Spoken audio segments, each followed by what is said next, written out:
sometimes I surprise myself from like being, obviously with College Works or having done sales and different things, like going into more of a corporate job. I don't know that I would have ever imagined jumping into a corporate job when I was growing up, but it was just one of those things where accounting was becoming an opportunity to go into as a career field. And when I was looking at jobs, I was like, all right, I want to be the best that I can be. I want to work for the best and be around the best. And that was kind of where Deloitte jumped in, and they don't recruit at Emporia State. So I had to kind of network my way to get into a position with Deloitte, an opportunity, but it happened, and accounting can be used in pretty much any industry, any business. And so just having some of those tools to get initially in your career, I think is helpful because you can transfer and pretty much move wherever you'd like to go once you have some of the experiences working for a big four and stuff, if you decide that you don't want to stay with the big four.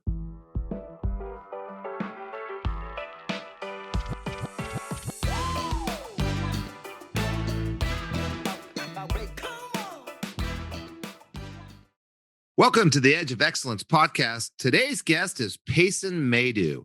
Payson was a world-ranked decathlete while in college, and he's currently a senior tax accountant for Deloitte and Touche, the number one of the big four.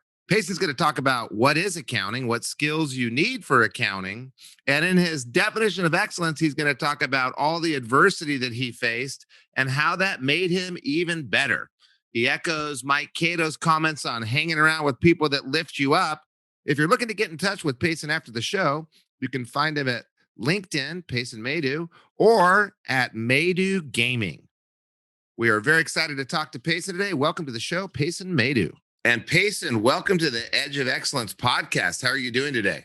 I'm doing great. Thanks for having me, Matt. Oh, thank you for coming. And as I always start off this podcast, everybody wants to know, what is your definition of excellence? Yeah. So when I was giving this question some thought, I think that my definition of excellence has maybe changed a little bit over the course of my life so far. I think currently excellence, I kind of define it in two different realms. I think one realm is just, using your given talents and abilities to not only better yourself, but better the people around you, and kind of a servant leadership style. And so I think that using those talents to the best of your abilities help define your own personal excellence. I think the second aspect of that, at least in my own personal life, is how you deal with adversity. So I think that both of those combined kind of help to tackle what at least I view as what defines excellence. What do you mean what do you mean by how you tackle adversity? Sure. So I think I've always been a big proponent on having a positive mindset through no matter what stuff comes your way. And I think one of the cool visuals that I've seen, it was in a book called Lifestyle Discipleship, and that's by Jim Peterson.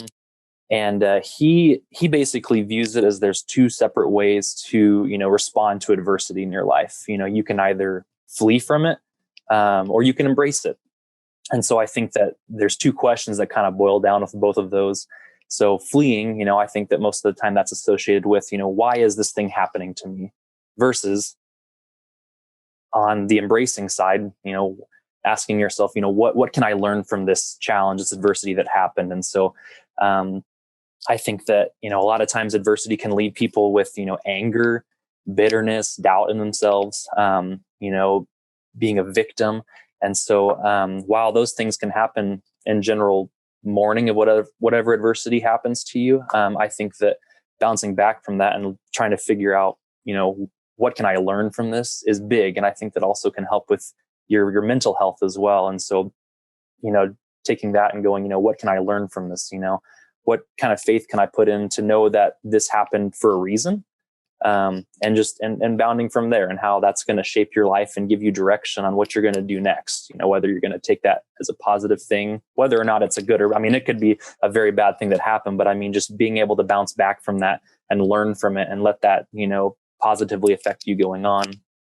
So is it the lessons, the takeaway, the deliverable from whatever you're recovering from the adversity that leads to you being excellent? Right. That's what I think, at least personally, the direction that it takes you. So you cannot be excellent if you have not struggled with I adversity? think that you can be excellent. I think that people struggle with different, I mean, adversity doesn't have to be a bad thing. It can be challenges. It could be situations that you're put in. And so I think that everybody has some kind of adversity that happens every once in a while. I think that it doesn't necessarily have to define all of your excellence, but I think that adversity can help build upon your own excellence.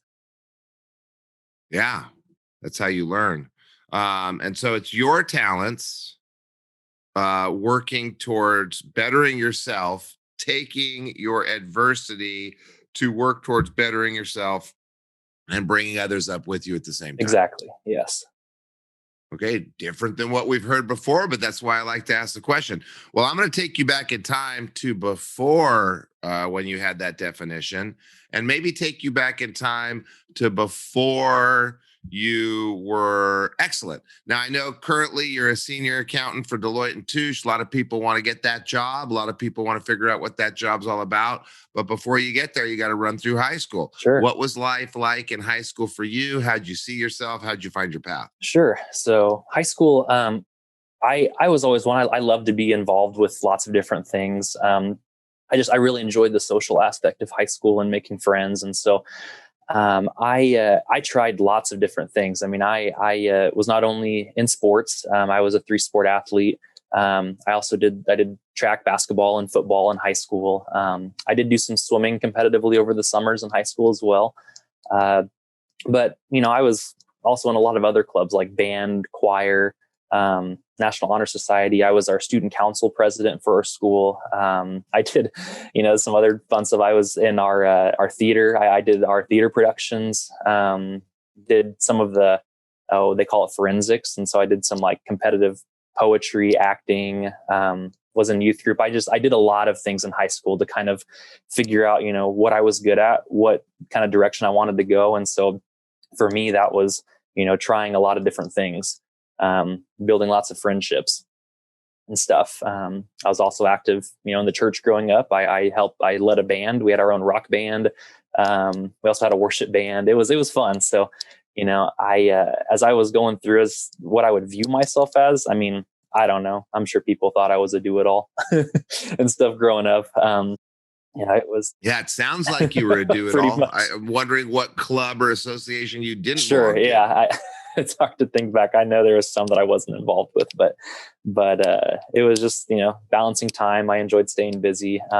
School, education wise, didn't really come with many challenges. I guess school came pretty naturally for me from an educational standpoint. And so I didn't ever feel like in that aspect, I had to try too hard. So I did feel like I had, time outside. And I did balance sports around some of those clubs too. I had to balance, we had games or meets and stuff, but I was always kind of a big proponent on time management. And that was something that came naturally. I think that did just help a lot, in general. So I think that just trying a lot of the different things that I either didn't know how to do or wanted to try to learn, I think that kind of helped to develop my path of what, I really wanted to use to define myself.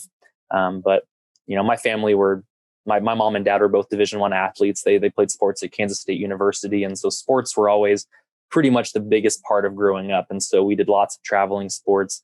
And so that was kind of my path that I kind of took up for sure as kind of the biggest portion of what I was accomplishing in high school. Okay. So that's quite a bit. And I assume time management was incredibly important. And I'll probably come back to the time management a little bit later. I know a lot of people want to hear about how you figured that out. Where did you see yourself going after high school? What did you think you were going to do for a living? What did you think life was going to be?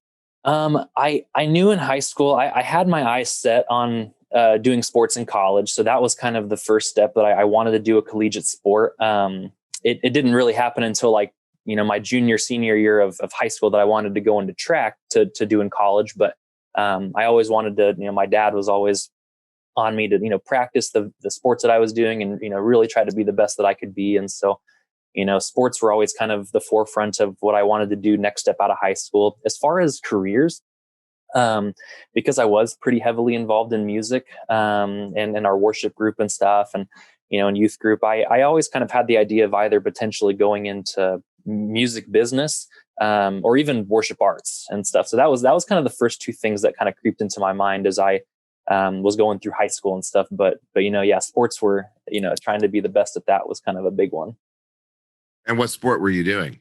I did track in college. So I did the decathlon, was what I did. They don't have that in high school, but I was able to do that through summer track and stuff as well, AAU, USATF. So, it was, one of those things where obviously in high school, I like to try a little bit of everything. And that was kind of the decathlon. It's 10 track events, and, you're doing all these different track events and getting a total score from how well you perform in all 10 of those events. And so I think it matched up pretty well with my, with my lifestyle that I was living.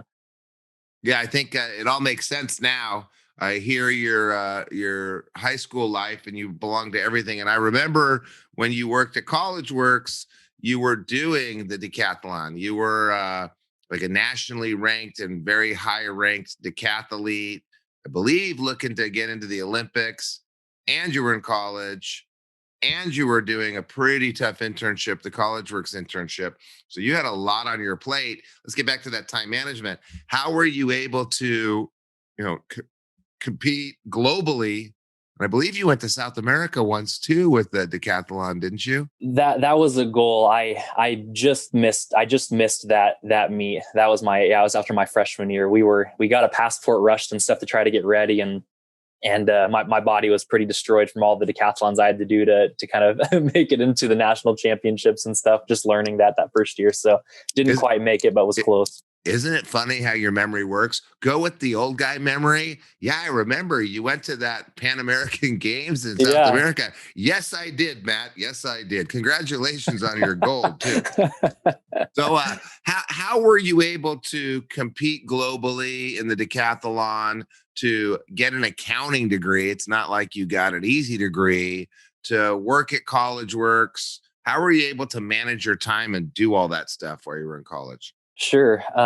One of the things that the NCAA kind of does classes on for athletes is just time management in general. And so they always give you kind of the paperback book that has, you can write in all your stuff, your schedule, your classes and stuff. And so that was kind of where that started a little bit. And I kind of took that and transferred that into like my Google Calendar on my phone.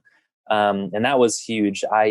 I'd always seen these people, and I was kind of one in college. I'd see all these successful people, and I would, see what they've done. I'm like, man, dude, they're doing all of these crazy things, and they have the same 24 hours in a day as I do. What keeps me from being able to do all of that? And so that was always kind of a time management thing as well. And so whenever I finally sat down, and took all of my syllabi for my classes, I put in, the class times weekly, anytime I had a test, an assignment due, track practice. Once I got involved with College Works, my College Works schedule, clubs. I was also in a fraternity. I mean, just once I actually put like all the time in there, I mean, I had slots for literally getting a bite to eat and changing clothes to go to track practice. I mean, every 10 minutes of my day had something where I could see my phone and I could have it scheduled. And that helped to create a lot less stress in my life. Because, I already had it planned out in there ahead of time. And so once my phone dinged and it was time for this, that was where 100% of my effort was going into until the next thing happened. And so it helped me to not be jumping from compartment to compartment in my mind, like, oh crap, do I have a test tonight? Or, oh shoot, do I, have to call these clients? Or, when is, practice time today start? What events am I doing today?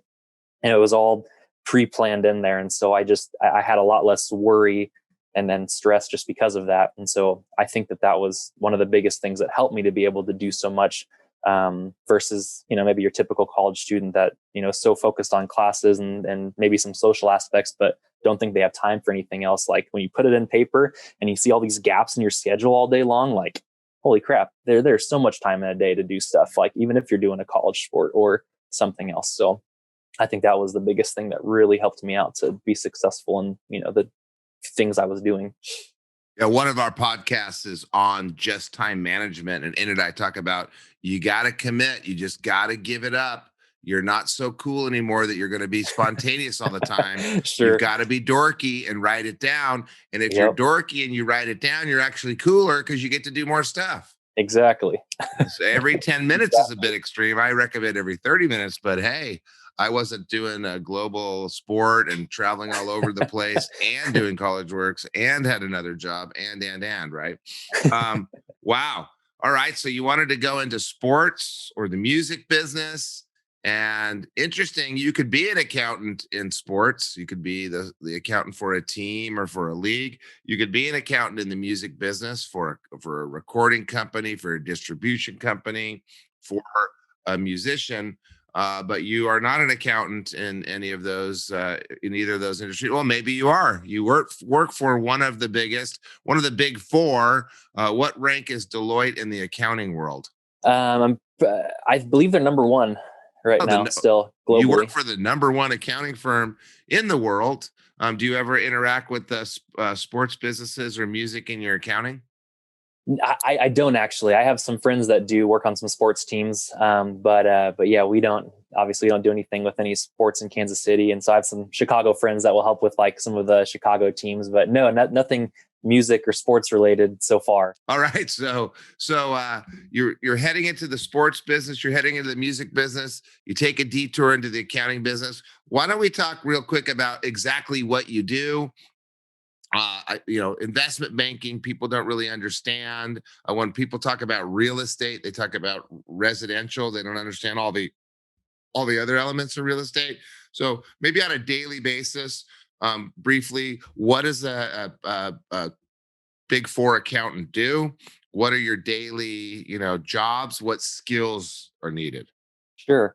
And within accounting in general, I mean, there's so many different routes that you can take, different things that you can work on service line wise. And so what I specifically do is I actually work in income franchise taxes, and I work mostly in like the corporate sector. So I have lots of corporate clients, partnerships, S corps. I mean, fiduciaries, you name it. Lots of businesses that I work for, and larger ones because I mostly specialize in state and local income taxes as well. And so what I'll usually do, on a daily basis, I have my clients that that are just typical taxes. They'll extend their taxes in the spring. They'll do their taxes in the fall. And I will not only help to get those tax returns done from state, sometimes helping on federal taxes as well, but helping to look at their footprint. So if they're a business that's in multiple states in the U.S., then I get to look at how can we lower how can we help them lower their liability taxes wise in different states, to cut down on that total, but then also look at their international workings as well, if they have international properties of their business and how that affects state taxes, state statutes and laws. And so it's a lot of different things. I'll have some projects where I'm researching. Sometimes I'll have sales tax projects where say a trucking company, for instance, go in and help kind of do an audit of all of their stuff and figure out hey, where are you paying taxes to that you shouldn't. And so just many things along those lines. But now in my senior role, I'll help train up staff to help them prepare some tax returns. I'll help to review them before I send it to the next level for your just basic taxes and stuff. But yeah, that's kind of where I mostly reside in, is that income franchise tax realm. So, what skill sets do you use beyond the number crunching, Excel filling? I know you need to be good at accounting. I know you need to be good at math. I know you need to have the degree. What skill sets do you use? And maybe what skill sets are you surprised you're having to use? Right. So I think that some of the skill sets from just which is kind of surprising because accounting is a pretty technical skill, and I think a lot of people get stuck with like if I'm doing a specific business, whether I'm going to be going into the veterinary school, or I'm going to go into music school, or accounting or whatever, like you have to be good at those technical skills, and college will give you a basis for that. But I think having an overall big picture idea of just how businesses work in general has really helped me. And I think just from my college works experience, I use a ton of my soft skills, interpersonal skills. I actually get opportunities to talk and deal with clients, which isn't always usual at someone at my level, especially early on when I was a staff. But getting to have those interactions and just kind of think from a big picture, like a lot of people will get stuck on being, very good at their technical skill. But then, I've gotten to use, the like budgeting, like looking at, a budget and figuring out, where are we over in hours? How can we stay on budget for this project? When that's usually more of a higher up role, I've been able to help with that a little bit, just given experience in running a business before. I will help, getting to talk with our partners, bringing ideas to the table for, different, ideas of, hey, is there an incentive or is there a credit or something that we can help with this client specifically? Or, hey, going above and beyond and researching something and just knowing like, hey, how can we help these people? Just that overall bigger picture mindset has really helped me a lot more than I thought that it would in the accounting realm, where I kind of thought like, okay, be really good at accounting, know your stuff and taxes and whatnot. And then, that's where you go and you'll build from there. So just being able to think more like a manager has really helped me in this role, more so than maybe your typical accountant. So it's more than just crunching numbers. There's the processing of information and that customer centric attitude where you've got to figure out what information do I have that the customer needs, what information, what idea do I have that the customer's not listening to, that they need to listen to, that will help them out and save them money. So you said that a lot of times in the low level accounting jobs, you're not interacting, you're not sharing your ideas, and you move up to senior and on and on and on. What was it about you that got you the position of moving up? Why were you the one that got the promotion and not someone else, do you think? I think just some of those skill sets, like we talked about, being open to share ideas, not being afraid to be bold and ask why things are happening. I think that some people don't want to ask questions sometimes too. And I maybe ask too many questions at times, I feel, just figuring out, what can I do better? And so I think that that's a big thing of just constantly wanting to better yourself, asking those questions, and then being able to, not just be able to do what you're doing from a surface, but understand everything that you're doing. I think that helps to show to your superiors that you can, transfer those skills to different clients and not just be looking at what you did prior year, and what you can look at the current year and say, hey, what's different about this year that wasn't last year? And like, what do we have, versus trying to just throw stuff up to be reviewed that looks like last year, when there's, lots of things changing, like with our tax code and everything else that's happening. So just applying knowledge and being able to, understand what you're doing and how it affects your clients, versus just doing the basis of, I'm going to prepare a tax return, I'm going to send it on, and then, move to the next thing and not really care too much to understand it from a whole. So how has where you've ended up here? You're at you're in the big four, you're in the biggest one of the big four, you've got the senior title, you're super young. How has where you've ended up now or so far in life surprised you, and what's different than what you expected? I think that, when people think of accounting in general, I think the general census is usually someone that's reserved, doesn't really, talk a lot, like,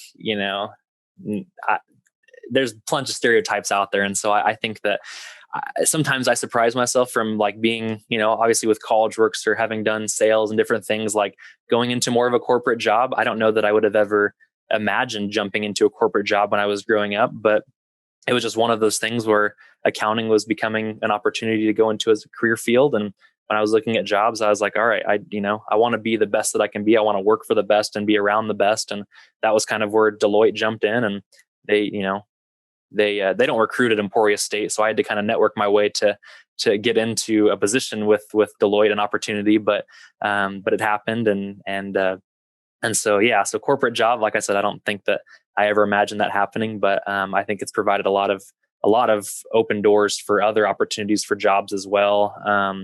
And just lots of good skills from it in general, because like you said, accounting can be used in pretty much any industry, any business. And so just having some of those tools to get initially in your career, I think is helpful, because you can transfer and pretty much move wherever you'd like to go once you have some of the experiences working for a big four and stuff, if you decide that you don't want to stay with the big four. the rest of your career. So that was kind of surprising, and yeah, I'm mostly on a computer a lot. With COVID, I work, and moving away from Kansas City, I work remotely most of the time now. And I'll jump between Denver and Kansas City for work every once in a while. But yeah, so, it's one of those things where it's just kind of happened. And I don't know that I would have ever, thought that I would be working at a computer all day, but at the same time, it's worked out so far, and I've enjoyed what I've done. So those are probably some of the surprising things. Yeah, we all work in front of a computer all day. Yeah. That's what everybody does nowadays. Sure. So you obviously were on the edge of excellence in college, because you don't go get the job from the company that doesn't recruit at your school unless you're teetering on that edge of excellence about to fall off. So when did you discover you were on the edge of excellence, and how does taking others along with you and tackling adversity from your definition of excellence apply to you teetering over that edge? Right. I think one of the biggest things that may have just happened without me knowing, was just the people that I was surrounded around.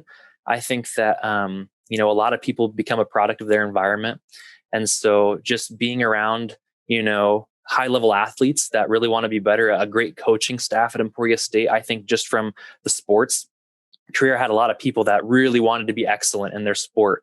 Being involved with college works through most of my entire undergraduate time at Emporia State. I think being around those people, that mindset of people that also wanted to be better for themselves, whether it was in a career field and business, I think that was helpful as well. Some of the different clubs, I just think that was one of the big things that helped me to stay course, for being what I would have considered excellence at that time, just being around those like-minded individuals that did really want to be the best that they could be and wherever they were at. So I think that helped quite a bit. It just always kept me wanting, the things that were maybe unattainable for certain people. And so that was, the same thing with Deloitte. I knew that they were, one of the best public services firms in the world. And whenever they talked about public accounting in our accounting classes, I was like, man, I think it would be really cool to get experience at a Big Four. And none of them really recruited our schools, or maybe one or two did, but how can I get this job? And, then another thing I figured out that we had an alumni or two that were from Emporia State that were bigger head honchos in Deloitte. And so, whenever they'd come down for accounting get-togethers or whatever, I would make it, a plan to go and talk with them and network and stuff. And really anything that went on in college, like if we had events for sports or business or whatever, like I was always one of the last ones to leave. So I think that, networking was also helped me to stay on that edge of excellence and try to teeter over. I mean, I was like borderline getting kicked out because the event was over and they're trying to close down stuff. I mean, that was kind of the person that I was. I always wanted to, be around and soak up, any information that I could get about, people that, at least at my view, were having excellent careers or excellent at their sport or whatnot. So I think, yeah, the networking and then the people that I surrounded myself with, I think that was kind of the big things that helped keep me on that edge of excellence and just wanting to stay that track versus, complacency. So one of our other guests talks about you are the sum of your 5 closest friends. And and maybe you heard it. Have you heard that before? Okay. So I think about that all the time. What does that mean? 5 closest friends. It's not your 5 closest friends. It's the 5 people you spend the most time with outside of your family, because they may not be friends. It may be the person in the office next to you. It may be the roommate you have, who may not be a friend. Okay, so I'm the sum of my 5 closest people. What does that mean? And as you're talking, bigger dreams. Do your friends have bigger dreams than you, or are you lifting them up all by yourself? Don't give up. Are your friends setting the example? You didn't go to Emporia. You went to Emporia State. I go to Emporia State. These companies don't recruit here. You got it done. Maybe you wouldn't have thought it was possible. And I mean, I know you're a big dreamer and I know you think big, but it's so much easier to know what dreams you can have if other people are having them around you. So you surrounded yourself with these like people that had these huge dreams. and didn't give up and found out how, and you ended up getting a job from a company that doesn't even come recruit at your school. I think that's great. So if you were looking back and you're sitting there in college and all of a sudden out of the blue comes older Payson, what would you tell your 20-year-old self? I think that, in this day and age, as big as social media is, and it wasn't as blown up as it was, back when I was obviously younger. I mean, it's obvious. I mean, it's the biggest part of, young kids' lives nowadays, more so than myself. But, I would just say, don't get stuck on comparing yourself to others as much, be the best that you can be. And I did that quite a bit. I did compare myself to other people, like, oh, why can't I be as fast as this guy? Or why can't, I be as good at this skill as this person? But, you can work hard to achieve some of those things, but in the end, like, you are your own person. And so I think that, not comparing yourself is big. That I would have told myself, the positive mindset in adversity, knowing some of those ideas now, like if I could have told myself back then to, like, I always was pretty positive when things happen, but just knowing how to, really capitalize on those adversities if they ever like when they happen and such. Like, I think that I think I could have done even better, whether it was in sports. I suffered a couple big injuries. I was in school for 6 years. I did a 2-year graduate program, a 4-year undergrad. I competed all 6 of those years. I took 2 red shirts, the regular red shirt and a medical red shirt, because I had 2 season-ending injuries.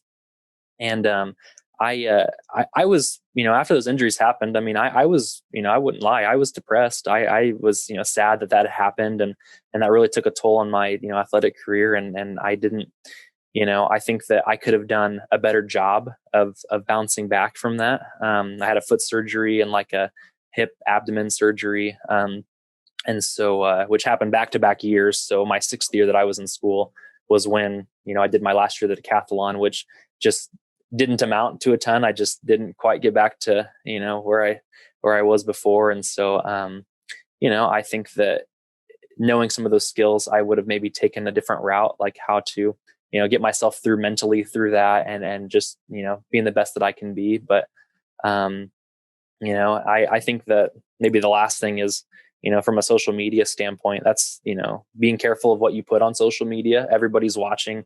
I don't think it's a bad thing to build a following, especially in this day and age and how everybody's on social media. And with COVID, like, everybody's remote too. So I don't think that that's a bad thing. But I think, being authentic and staying true to yourself is super important, because, people can put up, a fake image of themselves online or a fake persona.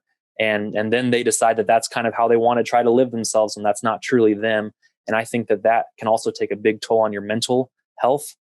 And so I think just, yes, it's, good to build a social media following, but at the same time, be authentic, be you, don't compare yourself to others. And so those are probably the biggest things I think that I would have, knowing what I do now, would have told myself back then to add to what I kind of had naturally. So that brings a lot of clarity to your definition of excellence. So your definition of excellence is more lifelong excellence. It's not a moment in time. It's always being excellent. So always being excellent, you're going to deal with adversity. Always being excellent, you're going to have the opportunity to lift others with you. So you're not excellent in your job, or excellent at work, or at home, or an excellent dad or mother. It's always being excellent. And your definition of excellence has a lot to do with your personal history.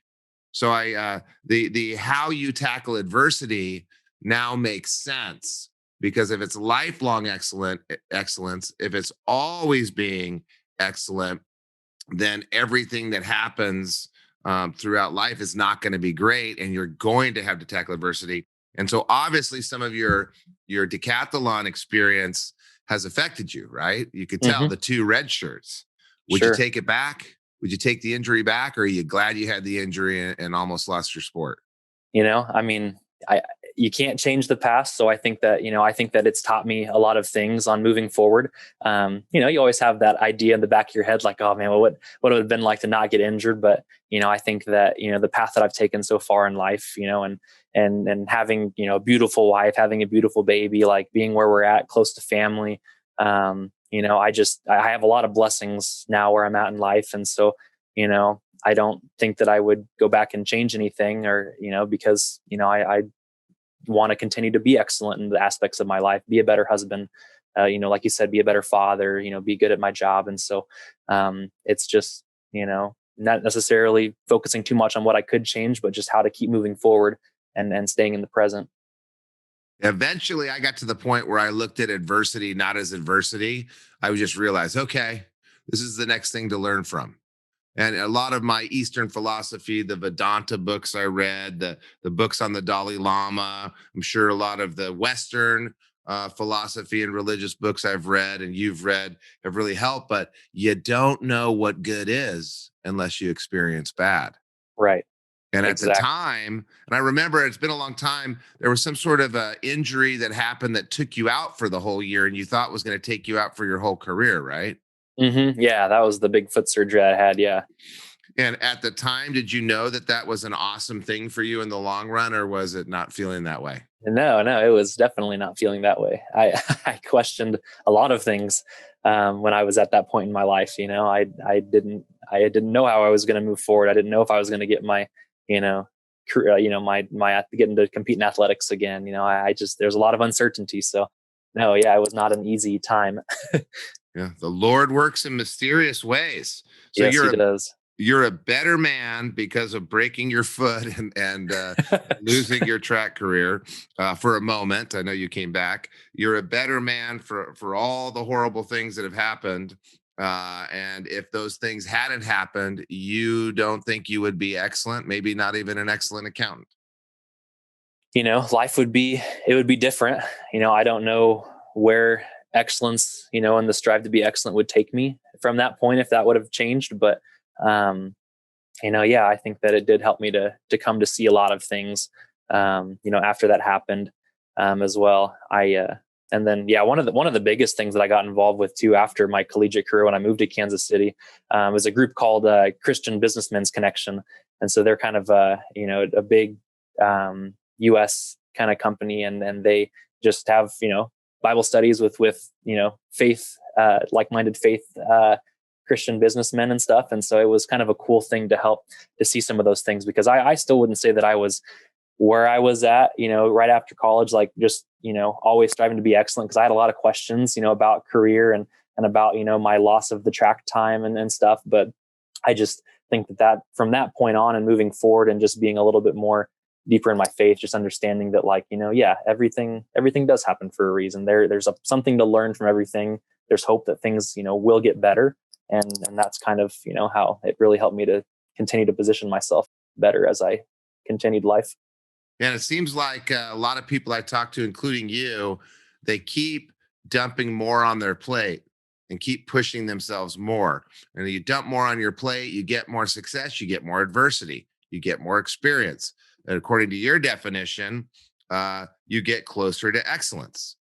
And there's other people around you all the time. You surround yourself with people that are lifting you up, not dragging you down, but they're benefiting from your experience and they're benefiting from watching you deal with adversity. So they're becoming more and more excellent.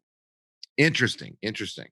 Well, Payson, I really appreciate the conversation today. My favorite part about it is we didn't really talk about college works at all. And this is not supposed to be about college works, but it's supposed to be about becoming excellent. And I like it when there's people that didn't do college works, but I especially like it when people come in and talk about things outside of college works while they were doing college works. You definitely have always been someone with many roads you were traveling simultaneously, and always have been someone that figures out ways around roadblocks. They don't recruit at your school. Who cares? You're in a sport, doing an internship that's probably the most demanding internship I've ever heard of, and studying accounting. Who cares? Who cares how hard it is? Let's just get it done. I love that you drag other people with you. It's one thing to lift yourself up. That's not excellent. If you're lifting others up with you at the same time, how much more excellent is that? So I really appreciate your time today. I'm really happy to see you on Zoom with your Deloitte background there and having such success. I meet so many people that want to follow your path and ask me how. So I really appreciate that you've done this for us today, and I hope you have a great rest of your day. Awesome. You too, Matt. Thanks again for having me. This was great. Thank you.